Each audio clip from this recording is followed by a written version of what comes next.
3 recommendations to manage bias, because remember that bias is about jumping to conclusions. It's about the fast thinking brain, right? The best advice to people against being biased or acting on the bias is about slowing down.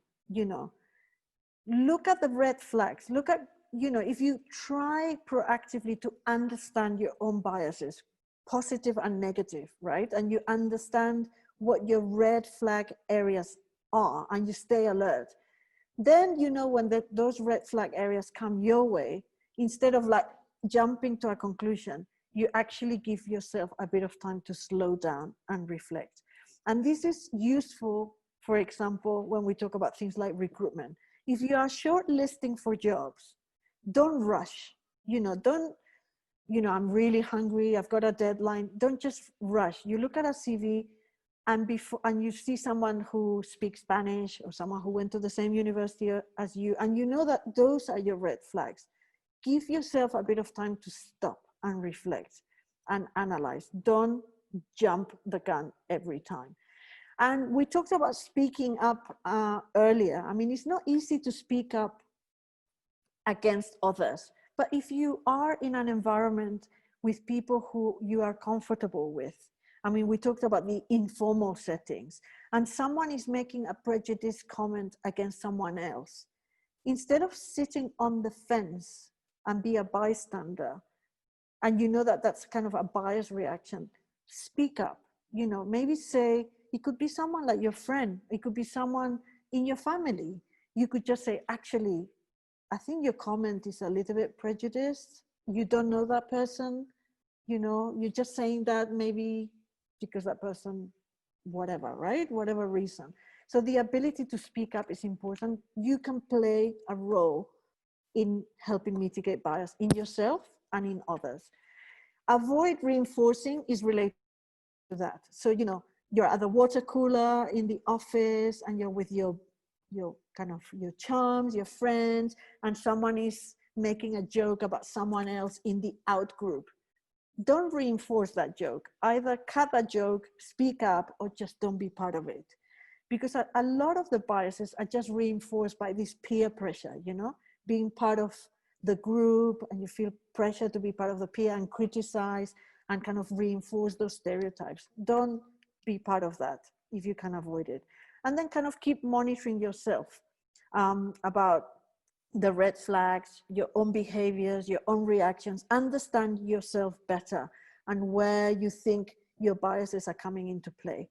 And in an organizational environment, the very important aspect is about using the processes. What are the processes that you have in your company, in your work environment that can help you? Or are you in a position of authority where you can actually change the processes that you have? For example, in recruitment, like we said, what mechanisms can you put into place to avoid some of the biases? I talked about the British Council about, we don't want to see your photo, we don't want to know your age. This is what we want, even the places where you're recruiting, are you opening up the recruitment process as openly as possible? Are you bringing a diverse shortlisting panel? Are you bringing a panel of interviewers that is diverse? Or are you just bringing one person and the decision comes to one person? Try to bring that diversity into the process. Challenge your fellow panel members when your opinions about the same person are very different. I mean, quite recently I was interviewing with 2 male panelists and me, and we had 1 female candidate and 1 male candidate. I have to say it was a face-to-face. This was a few months ago. The female candidate was very good looking, okay? And my score for her was kind of average, but the 2 guys scored her very, very high. So rather than just putting our scores and making an average, I challenged them. I said, why did you score her so high? You gave her a 5, I gave her a 1. It's like completely opposite sides. So challenging and having those discussions are very important rather than just accepting things. And performance management is another big area, using the processes around performance management and so on. I mean, think about the systems that you have in play. in your organization to manage that. Very quickly, I mean, somebody quite rightly, Navita wrote something in the chat that people who are more biased do not take well to being challenged or called out on their bias. And so how do you manage that sensitivity? And that also goes back to the anecdote you just spoke about. How do you get people to see their bias without feeling judged by the fact that you've caught them out on their bias?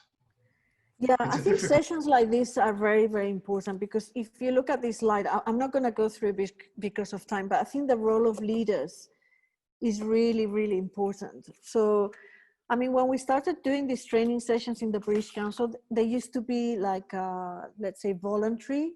We just had them for people who were interested in the topic. And the problem with that is that, yeah, a lot of people joined the sessions, but it was almost like we were preaching to the converted. So people who joined these sessions naturally felt interested in diversity and inclusion, okay? So already they understood why this topic is important and how to manage it and so on. And what I've been doing in the last year or so is to lobby a lot within the British Council to make this kind of training compulsory, especially for senior leaders. And I think the role of leaders is really important, because unless you have a culture in your company of speaking up, of giving voices to different people, of encouraging feedback, upward feedback, unless you have those in place, it's really, really difficult sometimes to, I mean, you might feel very passionate about it, but you're kind of drowned in the systems, the processes. Your boss is a bully and doesn't get it at all, you know, so there's very little that you can do as an individual. So at the end of the day, it's about modifying and modeling systems and processes. And that's why bringing leadership on board of these discussions is so important. And that's why I added this slide on what leaders could do. Is that okay? I mean, we kind of at 3 o'clock already. I mean, can I just, before I pass on to Ty quickly, just say that I've put quite a lot of resources and tools that you can use to, one, understand your own biases. There's Harvard has this really useful test that you can do online in your own time, and it's quite an eye-opener. But I also put a number of resources that you can look at to understand this topic better. At the end of the presentation, there's a video that you can watch as well. It's a 3-minute video which summarizes everything, if you just need 3-minute summary of everything we've talked about. And I've put my contact details there as well. And I'm very, very happy for you guys to stay in touch if you have any further questions or you want to talk about the issue any further. I'll be more than happy to stay in touch with you. But I'll pass over to Ty now. Great, thank you very much. I don't know whether anyone's realized there's something called attention bias, whether anyone's noticed about on the last slide, Susana's surname seems to coincide to some extent with my surname. So I just thought I'd just point that out. There is a link there, but be that as it may, Susana, that is, thank you very much. Thank you. And thank you very much to all the participants for taking 2 hours out of their no doubt difficult and packed work days. This is a massive topic, and I think there are many, many layers to the onion that need to be peeled back, and it's an ongoing effort. And yeah, I'm looking forward to actually having discussions in my own team as to where we are biased and what we can do about improving that bias or minimizing the impact.